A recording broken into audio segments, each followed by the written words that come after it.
¿Sabías que? ¿Sabías que roncar nunca es normal? Mucha gente piensa que, entre más roncamos, significa que estamos durmiendo más profundo. Sin embargo, esto es un mito.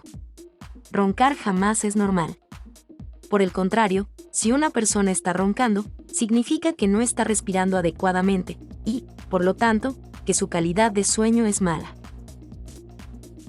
El ronquido suele acompañarse de una condición llamada apnea de sueño, en donde los pacientes tienen pausas respiratorias mientras duermen. Y la apnea de sueño es un factor de riesgo para el desarrollo de alteraciones como la hipertensión arterial, infartos y eventos vasculares cerebrales. El tratamiento del ronquido y de la apnea de sueño es complejo y debe ser individualizado para cada paciente. Puede ir desde medidas generales hasta cirugía o el uso de dispositivos generadores de presión aérea positiva. Todo esto, y mucho más, podrás aprender en el 6º Diplomado Hispanoamericano de Medicina de Sueño.